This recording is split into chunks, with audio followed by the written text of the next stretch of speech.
is Prodigy's hand with kings, where rigged opens under the gun, and Prodigy 3-bets in the big blind. To 1300s, 13 bigs. Rigged calls, and we head to a flop of King, Queen, Jack, Rainbow. So I don't know how detailed you guys want to go into this, but I always love hearing from you guys.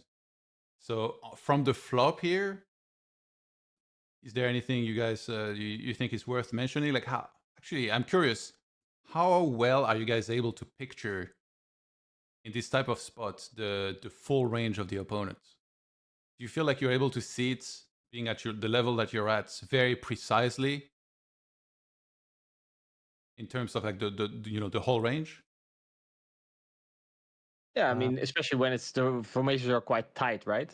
Yeah. So this actually an interesting board that you bring up in terms of if you 3-bet from the big blind or if you 3-bet from the small blind.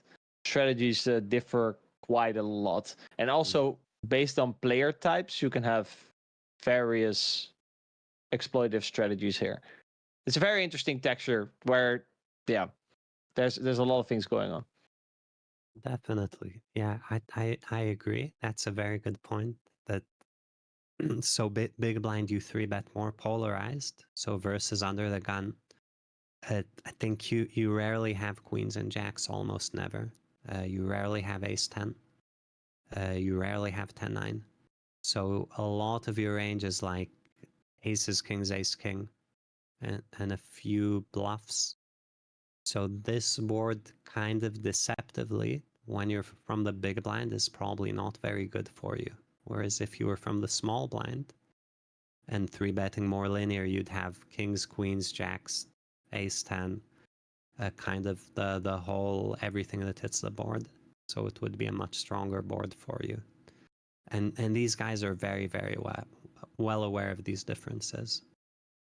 But yeah, generally speaking, when you see a board like this, it's not like you have to visualize the full range. We're only interested in a part of the range that hits the board. Okay. So it's like, just imagine high cards around the king, queen, jack, and you want to know the general strength of range versus range, so you know how much money each player is trying to put in.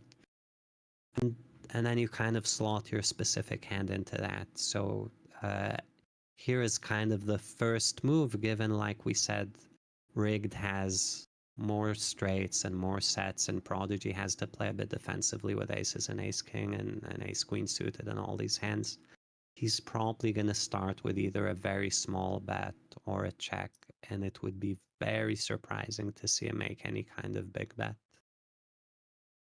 He bets. Yeah, I would probably, if I'm in the small blind, I could just see myself range bet unless I have some better idea of my opponent, and in the big blind I would probably just range check this probably. So he bets quarter pots and rigged just calls. And we head to a 5 of diamonds turn, and he has the king of diamonds. What are you guys thinking here? Actually, a question that's, it's like personal to me, but if I had kings here, obviously I'd be happy I have top sets. I'm thinking, okay, well, if he has ace 10, then he's getting all my money anyway, or hopefully the board can pair. But is Prodigy scared at all of like an ace or a 10 rolling out on the turn? Or if you just look at the whole range, you're just like, well, it's unlikely, and even if it happens, then I might still be okay. I mean, if you bet it and the turn is a 9, 10, or ace, you're not very happy because rigged deck most probably will have already folded. It also kind of depends. In solver land, you should actually float some very unintuitive hands to actually have bluffs on like the ace, the 10, the 9. In practice, though, I mean, obviously we're at a very high level here, but yeah, even then, like I'm just not very happy what happens after the bet line. That's why I don't on these type of boards, and specifically with my hand. Also, in terms of what you mentioned with ace 10, or I don't think you have to really, in this kind of scenarios, you don't really have to think about hands like ace 10 or 9, 10, or even jacks, queens, king, queen, queen, jack, and stuff of your opponent. You have to kind of figure out, okay, because first those hands doesn't really matter what you do, money will go in. I feel like you always have to focus on, okay, what are like the hands that I can get more value from. So the hands that are like, for example, if he has jacks, it doesn't really matter that much, or queens. Like money is gonna go in. So how can we make more money out of, I don't know, 5-6 suited or pocket sevens, for example? Okay, let's see. Yeah, I was gonna add also, like, you ask, are they afraid of an ace 10-9? I mean, that's part of poker, right? Like, you just play the run out. So when you bet kings, part of what makes this board tough for you is there are board changing cards, but it is what it is, right? You just play and then you play the next card, and your hand value shifts. There's not, other than knowing how to play your hand, fear shouldn't go into it. It's more like, oh, if an ace comes, my hand is now only worth this much. It's no longer going for a stack, and then you adjust appropriately, and it should be very smooth. All right, makes a lot of sense.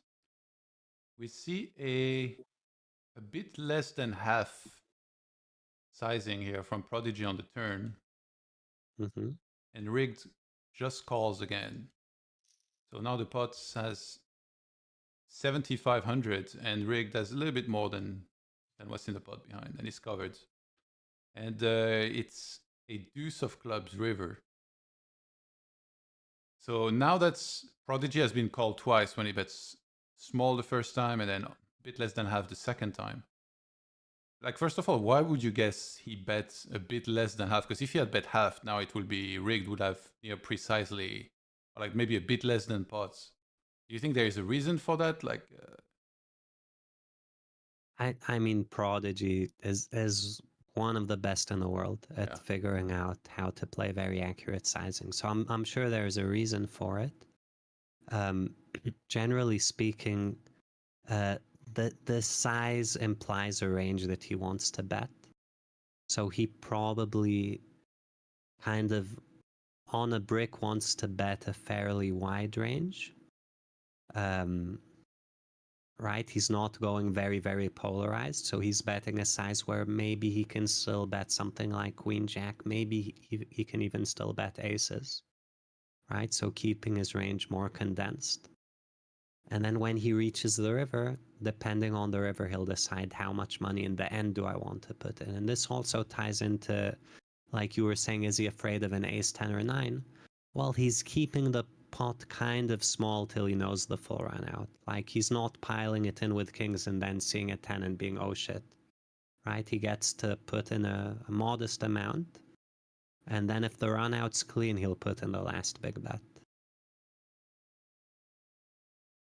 Wakko, any thoughts? No, yeah, that makes sense.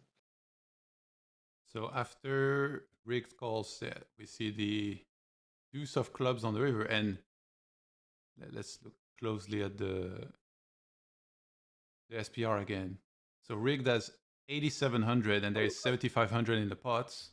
That's where I feel like most players would just jam, especially in this, you know, in this cash game world championship. We've seen a lot of jams on rivers in these scenarios with top sets, but Prodigy bets fairly small again. Mm-hmm. He goes for 1,888. Yeah. So what he's doing here, I would guess, right? We're trying to get into his head, but he's saying, you know, your range, rigged range, has more sets and more two pairs and more straights. So his range is the one that's supposed to be putting stacks in, and he's saying my range has ace, king, and aces. So my range is gonna, you know, generally speaking, aim for a smaller pot size a lot of the time, and I need to trap that size sometimes with a hand like kings, right? Just like you check rather than donk betting. He's saying if I'm aiming for the small pot size, I can do it through these small bets. I don't have to pile it in just because I have kings, and then when I have aces, go, oh fuck, when the other guy shoves into me. So he just kind of puts the hands together and plays kings defensively. And you have to put yourself in Rigged's shoes. Rigged doesn't see his cards. Rigged is going to be thinking, He's sizing as though he has aces. And then rigged is going to look at something like jacks or king queen or queen jack and be like, should I thin value shove or is Prodigy trapping? Right? That's the question he has to ask himself. And also, I feel like with kings specifically, you block like the main sort of hands that you might lose value from by using a smaller sizing. Let's say he has ace king, which I think is a very big part of his range in these formations, like the way the hand is played. So let's say I think if you have, for example, if you have jacks, you might want to bet. You're more inclined to bet that hand a bit bigger because he has more ace king that he could hero call you from. So basically, usually with block bets, if you choose a value hand or let's say a trap, I think in this spot is fine to mainly have block bets. But in general, as you would have a split, you want to kind of block the hands that you lose value from in the block sizing. So these are hands that would probably call a bigger bet, but are not going to raise right now. So in this case, I think that would be ace king. So yeah, I definitely like after having bet the flop, I like the line that he's taking. Also, you know, if he jams, he probably gets called by ace 10 suited, 9-10 suited, jacks, queens. He gets called by basically 2-pair plus. He's not. I don't think Rick deck has to dig very deep. Like I said, he has to dig with ace king, but that's very much reduced because he has kings. So yeah, I don't think he can really jam. He's not really putting Rick deck. He's not really making Rick deck very indifferent by jamming, I think. And actually, Prodigy, he did an interview that will be part of content. I don't think it's been posted yet, but he talked about this hand specifically, I believe. And he said that he was inducing here by doing this small this block bet. Hopefully, it's the right hand that he was talking about, and yeah, that makes sense, right? Like I said, because the removal with kings, his value should come more from the tens, ace queen, ace jack region. You know, he's trying to get extra. Like I said, this is what I mentioned earlier. Like what he does against jack queen suited, king queen suited here, ace 10 suited, 9. It doesn't really matter. Jacks, queens, the money's going in. So how can he now extract extra value out of these other hands, right? Like ace queen, ace jack, pocket tens. Well, probably if you just jam, like I said, he's not gaining extra value out of this hand. But by blocking, you know, Rigged deck could do something. Let's say quote quote stupid. And rip his stack in, you know. And so he gained extra value out of a hand like this, exactly. Yeah, it's for rigged. Then the hand just checks out as something that he has to do against this sizing. Like what a perfect turn as well. Like he gets the diamond. Unfortunately, bricks everything on the river. In rigged shoes here, in a high stakes game, you think you just have to go for it against this sizing? I mean, no, you don't have to. You have to sometimes go for it. If you always go for it, then you know you're kind of in trouble against observant opponents, and these guys definitely are. So yeah, you can sometimes go for it. I wouldn't say you can't always go for it, for sure. What do you think of the hand selection? Like, isn't like specifically ace king and aces a very big part of Prodigy's reason that I'm not a big fan, right? You want to not have the ace if you can. Yeah, you would prefer to have like tens or jack 10, queen 10 suited, stuff like that. I think tens, jack 10, queen 10 suited. Yeah, for sure. I'm not a big fan of the hand selection.